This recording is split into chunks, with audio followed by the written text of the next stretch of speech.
आत्म बल जबरदस्त होता था, बॉडी पावर जबरदस्त होता था, माइंड पावर जबरदस्त होता था। उस गुरुकुल में 25 सालों में यह सिखा दिया जाता था। अब आता था गृहस्थ आश्रम, लास्ट का टाइम 25 साल के बाद के 2-3 महीने गुरुकुल के वकायदा शिक्षा दी जाती थी उसमें कि गृहस्थ जिंदगी में कैसे जीना है, ताकि कोई हवशी ना बने। हवशीपना नहीं, एक दूसरे के प्रति समर्पित। तभी नाम पड़ा अर्धांगनी, पत्नी का नाम अर्धांगनी, कि भाई आप उस पे डिपेंड, वो आप पे, और किसी तरफ ध्यान ही ना जाए। दोनों को शिक्षा मिली हुई है, दोनों को पता है कि कब आप इस दुनिया में नए जीव को ला सकते हैं, वो कौन सा पीरियड होता है। बुरा ना मनाना कोई भी भाई, कोई गलत तरफ मत ले जाना।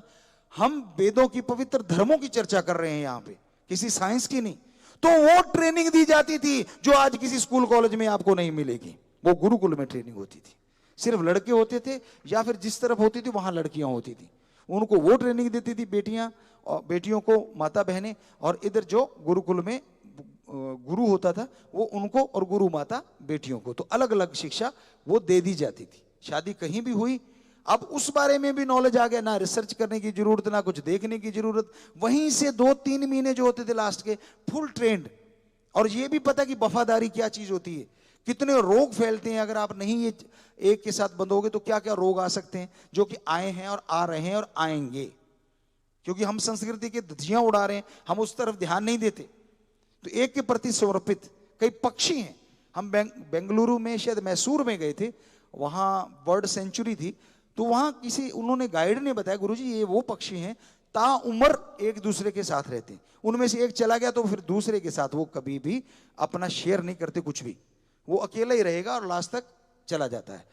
तो जरा सोचिए, पक्षियों में ये चीज है। तो हमारे को वो ये शिक्षा दी जाती थी, हमारे पूर्वजों को वो गुरुकुल में दी जाती थी।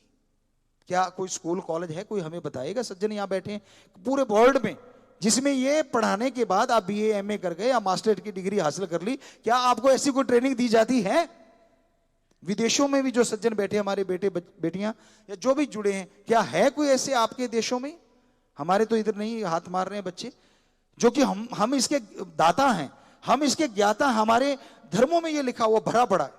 तो सारे बच्चे विदेशों में भी, इधर के भी हैं, बाहर के भी होंगे, तो सारे ये आ रहा है कि नहीं, क्योंकि नहीं है, ऐसा कुछ भी नहीं है। बल्कि क्योंकि ये तो ट्रेनिंग लेने की जरूरत नहीं, आजकल तो बुरा हाल हुआ पड़ा है। तो गजब है ना जी धर्म का बात, ये भी ट्रेनिंग दे दी गई लास्ट में। और ब्रह्मचर्य से यहीं तक सीमित नहीं है, सोच, माइंड बड़ा स्वस्थ रहता था। माइंड स्वस्थ होगा, सोच स्वस्थ होगी, घर भी स्वस्थ होगा, समाज भी स्वस्थ होगा, नेचुरली वो देश भी स्वस्थ होगा। तो हम कितना कुछ गवा रहे हैं अपने संस्कृति को छोड़ के, कितना दूर जा रहे हैं अपनी संस्कृति को छोड़ के, अपने शरीर से। फिर वहां यही नहीं, ब्रह्मचर्य में ये पूरा ट्रेंड कर दिया जाता, सिक्स सेंस को कैसे जगाएं। सिक्स सेंस, जिसे आजकल आप सिक्स सेंस बोलते हैं, उस समय कहा जाता ज्ञान इंद्री या महाज्ञान इंद्री, उसका नाम दिया जाता था कि हम उसको कैसे जगाएं। वहां विधि करवाई जाती थी, यज्ञ सुबह होता था, फिर वो विधि होती थी, ट्रेंड कर दिया जाता था बच्चों को। उनकी सिक्स सेंस बड़ी पावरफुल होती थी, बड़ी जबरदस्त होती थी। और ये तो आज वैज्ञानिक मानेंगे ना, जिसकी सिक्स सेंस बहुत पावरफुल है, वो मल्टी टैलेंटेड होता है। मल्टी टैलेंटेड, एक टैलेंट नहीं होता, उसमें बहुत सारे टैलेंट आ जाते हैं ऑटोमेटिकली। एक बार जिस चीज को वो देख लेता है, कैच करने में इतनी देर लगाता है। अच्छी चीजें, बुरी नहीं, बुरी की तरफ वो नहीं जाते, क्योंकि वहां शिक्षा ही नहीं होती 25 साल तक। और जो पौधा 25 साल तक अच्छे ज्ञान में सिंचा गया, नेचुरली वो समाज के लिए कभी राक्षस नहीं बनता था। आपको क्या लगता है, सींग वाले होते थे राक्षस? होते होंगे, हम नहीं इनकार करते, लेकिन हमारे अकॉर्डिंग वो जो गुरुकुल से नहीं जुड़ते थे, अज्ञानी हो जाते थे, उस समय वो कुकर्म करते थे, गलत कर्म करते थे, तो उनका नाम राक्षस रख दिया जाता था। आगे औलाद को भी वो वैसे ही रखते थे, इसलिए उन्हें राक्षस प्रजाति का नाम भी दे दिया जाता था। ऐसे लोग भी थे। तो भाई आज क्या राक्षस नहीं है हम किसी एक को नहीं कह रहे, ना सारों को कह रहे हैं। हम तो ये कह रहे जिनमें आज अवगुण है। 2 आदमी सोए पड़े हैं, उनको मार दिया। 4 आदमी सोए पड़े हैं, बेचारों को पता ही नहीं क्यों मारा, दहशत फैलाने के लिए। कहीं बम विस्फोट कर दिया, कहीं ये कर दिया, दहशत फैलाने के लिए। क्या ये राक्षसों के महाबाप नहीं? क्योंकि राक्षसों के कायदे कानून होते थे।